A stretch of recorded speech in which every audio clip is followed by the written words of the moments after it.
My son's fiancée mocked me when we met for the first time. Your dad only finished middle school. Seriously, can you even get a job with such low qualifications? She laughed heartily. Her father joined in. I can't believe he's an unemployed high school dropout. They belittled me, and to make things worse, they served food only for themselves, excluding me. The fiancé's mother said with a big smile, I prepare meals only for my family. I've never seen someone treated so badly during a meeting between two families. I decided to get back at the 5 rude people, including my son, and told them to say whatever they wanted before storming out of the restaurant. My name is Eric Roberts. I just turned 59 this year, and I have a 24-year-old son named Larry. But my relationship with my son is strained, and he never comes to my house. I've often regretted how I raised him, as this led to the situation we're in now. I lost my beloved wife when Larry was still in elementary school. My wife had been frail since childhood, and she passed away at the young age of 47. At my wife's funeral, I didn't care about the judgmental looks from relatives. I sobbed like a little kid. Larry was more composed, telling me, Dad, it's sad, but let's say our goodbyes to Mom. But my grief only lasted during the funeral. Back then, I was running a real estate business I had inherited from my father. The day after my wife's funeral, I woke up to phone calls from clients. That's right, I had loyal clients to take care of, and I had to raise Larry on my own. Those phone calls snapped me out of my grief, and I headed to my office. At the same time, I took part in school events and PTA meetings, filling the role my wife had played all by myself. There's no way my clumsy self could juggle work and school events perfectly on my own. I quickly gave up and decided to temporarily close my business. I handed over my clients to another real estate agency so I could spend time with Larry. But when I went to his school, Larry glared at me and said, Dad, I told you not to come. He even complained, don't tell anyone you're my dad. Without saying whose parent I was or why I was at the school, I would just be some stranger. Even today, I'm wearing a name tag that says Roberts as I participate in PTA activities. I couldn't understand why my son suddenly started giving me the cold shoulder, but it didn't take long for the truth to come out. Hey, isn't that your dad? What's he doing at school on a weekday? Does he have nothing better to do? One classmate said, My mom said that after your mom passed away, your dad became jobless, right? Larry remained silent and looked down as his classmates taunted him. I quickly rushed over and told them, I'm just taking some time off work. It's like your summer or winter break. But this only made things worse for Larry. Your dad's just pretending to be on break. Your family's poor. I'll share my bread from lunch with you, one kid said. Larry grew more and more resentful, and his classmates kept making fun of him. Despite knowing my son was being ridiculed, all I could do was look the other way. I can't remember how many times I cried alone because of how pathetic I felt. Soon, when Larry entered middle school, he started hanging out with delinquents. He would sleep over at friends' houses and hang out at gas station parking lots until late at night. Back in the day, cell phones weren't very common, and it was rare for a middle schooler to have one. Larry started coming home less and less, and I had no clue where he was or what he was doing. All I could do was apologize when I got calls from the school saying there had been a complaint from a nearby gas station. Whenever I went to Larry's school, Larry and his rowdy classmates would call me names like good for nothing and bottom of the barrel while throwing empty cans at me. Larry had become more violent since entering middle school, and I was scared to even talk to him, not knowing what he might do. I wish I had handled things better when he was still in elementary school, but what was the right way for a parent to deal with a child's bad behavior? I had no idea how to communicate with a teenager and was utterly confused. He skipped school without caring and even ran away during classes. His grades were rock bottom. At a parent-teacher conference, they told me about a private high school where even Larry could get in, and I was relieved. I was glad there was a high school he could go to. I thought maybe he'd calm down a bit after going to high school. Just as I hoped, after starting high school, Larry began to take his classes seriously. He studied hard, started scoring a bit above average on tests, and even made it to college. But his disdain for me remained the same. Even after going to high school, he continued to bounce from one friend's house to another, never stopping by home. After getting into college, he started living alone in a dorm and paid his tuition by working part-time. He was living independently, which was commendable, but he was cold as ice towards me. Even after he started working, he never once came home. Then, out of the blue, when Larry was about 24, he called me. He said, "I've got someone I want to marry." Then he goes, "Next Sunday at 3 p.m., we're meeting up at a fancy restaurant, so be there," and lets me know the plans he made without even asking about my availability. I was like, hold on, this is too sudden. But when I got mad, he just said, "If you can't make it, don't bother," and hung up the phone with his cold attitude. I had mixed feelings, but he's my only son, so for his sake, I went to the fancy restaurant at the time he told me to. When I got to the restaurant, her folks were already there, and they were like, "Who are you?" All rude. I was like, you call me out of the blue, and then ask who I am? Come on. But even though I was fuming, her folks just said, "No, we didn't call you," and they were just as cold as my son. Now my son Larry was standing there smirking. This guy was up to something. Still not sure I trusted what was happening, I headed inside the restaurant. There was no talk about Larry or his partner Kelly. Instead, I was the center of their attention, and they treated me like an intruder. Then Larry started saying, "This guy here dropped out of high school and worked, but after Mom passed, he's just been loafing around, telling Kelly and her folks." I was like, hey, this isn't the time or place, but he didn't care. Then, to top it all off, Kelly burst out laughing, saying, "For real?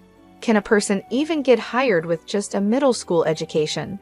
Kelly's dad added, "Wow, raised by a high school dropout and layabout, but you're here with a college degree and a job at a big company. You took your old man as what not to be, huh?" Praising Larry. I was too tired to argue and was about to say what you want, I'm out of here, but then a waiter came in from behind me with the food. "Sorry for the wait," he said. "Oh right, the food hadn't even come yet." I was so upset I forgot. I tried to calm down, thought I'd just eat what was in front of me and leave, but the food that got brought out was only for Larry, Kelly, and Kelly's parents. The waiter said, "I'm sorry, we had a reservation for 5, giving me this look." Kelly's mom said, "Yes, that's correct. He's not our family, so don't mind him," giving the waiter a sweet smile.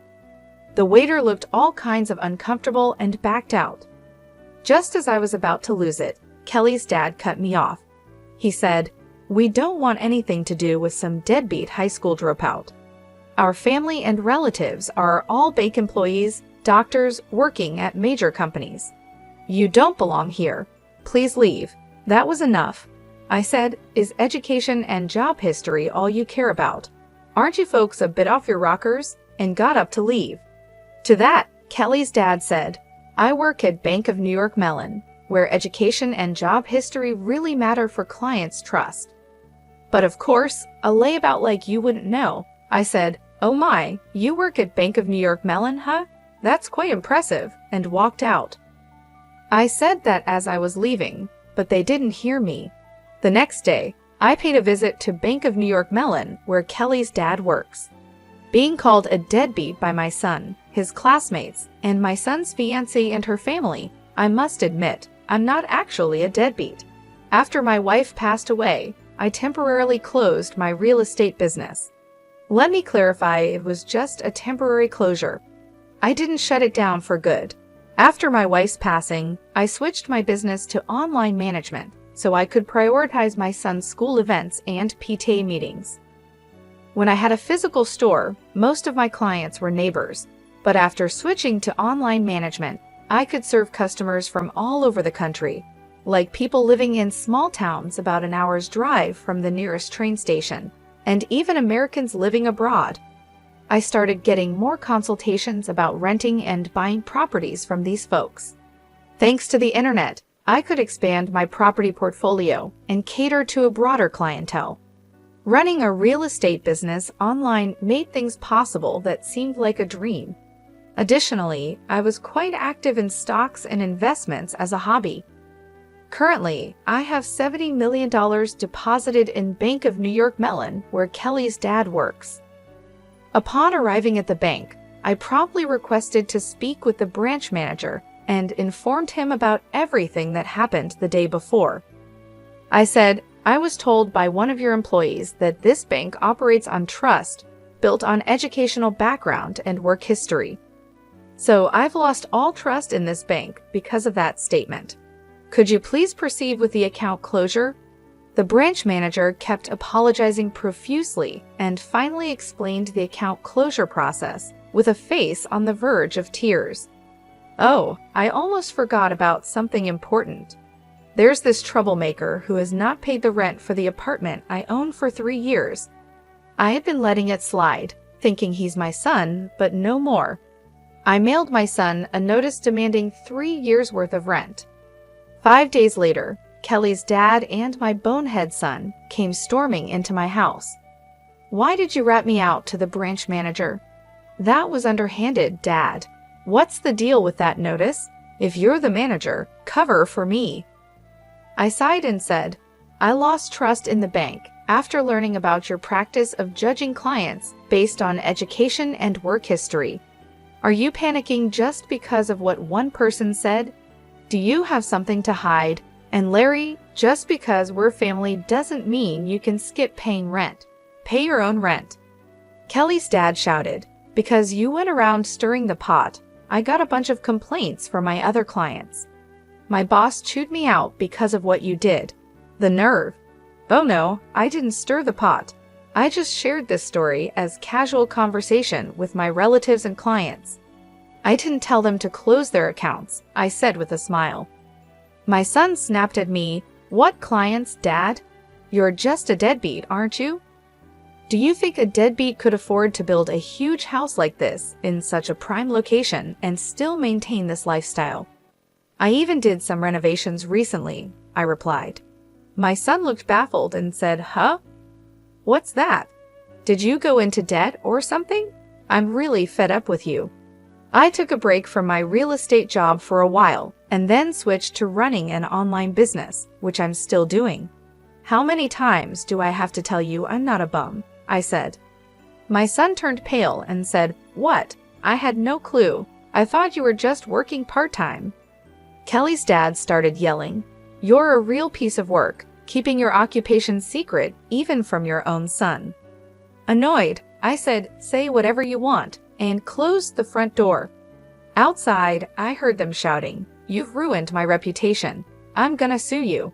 I can't believe I've been duped by my old man for this long. I'm not gonna let him do this to me. They were making a ruckus, but after about 5 minutes of shouting, they seemed to get exhausted and it got quiet. Once they realized that shouting was meaningless, I figured they wouldn't bother coming around here again. I let out a sigh of relief and went to make myself a cup of coffee. Just then, I heard my son's voice outside again. You big fat liar. What are you still doing here? I said as I looked out the window to see Kelly's dad and my son spray painting my front door. You've got to be kidding me. What are they up to now? Just as I was about to go outside and give them a piece of my mind, I heard a police siren getting closer. Could it be that someone in the neighborhood called the cops? My hunch was right. When I went outside, the 3 of them were being detained by the police, who had shown up because of a neighbor's complaint.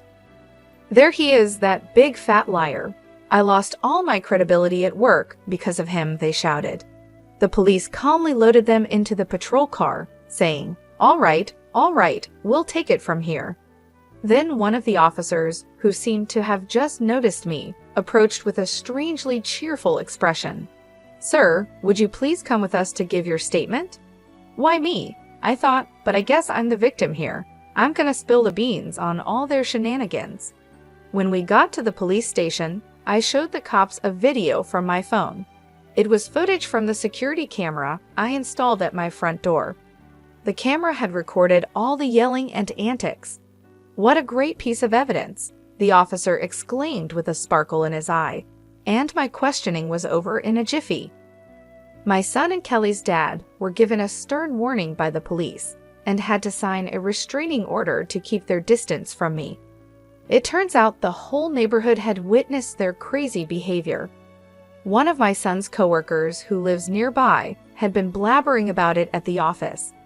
"Hey, you won't believe it, but Larry was caught spray painting his own father's house and got hauled off by the cops." I was so shocked I recorded the whole thing. My son became the talk of the town at his workplace and with clients, and his boss ended up demoting him. I went to report the incident to Bank of New York Mellon again, where Kelly's dad worked. When I showed the manager the security camera footage on my phone, his face turned white as a sheet. I heard that Kelly's dad finally got fired, and naturally, she called off the engagement with Larry. Larry and Kelly's family both fled far away to a rural area. Apparently, Kelly's parents even came to work part-time at the gas station in the sticks run by my brother. They were no good and couldn't get the hang of stocking shelves, no matter how many times they tried. I showed them and had to give them the boot right away. Word spread quickly, and nearby gas stations and farmers did the same. According to my brother, Kelly's parents can't seem to land a steady job and are bouncing from one gig to another at gas stations and farms. Furthermore, I heard that Kelly showered her boyfriends, including my son, with expensive gifts like watches, and she got into debt because of that. The little money her parents make from their part-time jobs apparently goes straight into paying off Kelly's debts. It's a mystery how they're making ends meet. It's been 6 years since then, and my son is now 30. It seems like he's changed for the better after being treated with kindness from folks in the small town he moved to. He came to me a couple of times and apologized sincerely. He said, "I was naive and immature. I didn't even try to understand your job and just labeled you as a good-for-nothing. I can't apologize enough for how much I regret it." Seeing the change in my son's attitude, I decided to let him move in with me. Now he's working at a company near my place, and little by little, he's helping me out with my work too. But don't get me wrong, he's still inexperienced, and I don't trust him completely. I'm hesitant to hand over all my work to him, but I'm going to observe his behavior and attitude towards work and make decisions accordingly. If he proves he's really turned his life around, I might consider handing over the reins of my business. But if I told him that, he might get too excited and say, "For real?" I'll hand in my 1 week's notice tomorrow and do something impulsive. I'm living with my son, holding on to the hope that one day I'll feel confident enough to trust him with everything. After the incident with the police, the news about Larry and Kelly's dad spread quickly. The neighborhood couldn't stop talking about it. One of Larry's coworkers, who lives nearby, blabbered about it at the office, saying, "Hey, you won't believe it, but Larry was caught spray painting his own father's house and got hauled off by the cops." I was so shocked I recorded the whole thing. Because of this, my son became the talk of the town at his workplace, and his boss ended up demoting him. I went to report the incident to Bank of New York Mellon again, where Kelly's dad worked. When I showed the manager the security camera footage on my phone, his face turned white as a sheet. He was speechless. I heard that Kelly's dad finally got fired, and naturally, she called off the engagement with Larry. Larry and Kelly's family both fled far away to a rural area. Apparently, Kelly's parents even came to work part-time at a gas station run by my brother. They were no good and couldn't get the hang of stocking shelves, no matter how many times they tried. My brother said they were a complete disaster, always messing up and causing trouble. Despite all this, my focus remained on my son. It's been a long road, but I believe he's starting to understand the importance of hard work and responsibility. He's apologized for his past behavior and seems genuinely remorseful. I've told him that actions speak louder than words, and I'm watching to see if his actions match his apologies. Living with him again has been challenging, but it's also been a chance for us to rebuild our relationship. I see glimpses of the man he could become, and it gives me hope. I haven't decided yet whether I'll hand over my business to him, but I'm giving him a chance to prove himself. If he shows he can be responsible and trustworthy, then maybe, just maybe, I'll consider it. But for now, I'm taking it 2 days at a time, hoping for the best and preparing for the worst.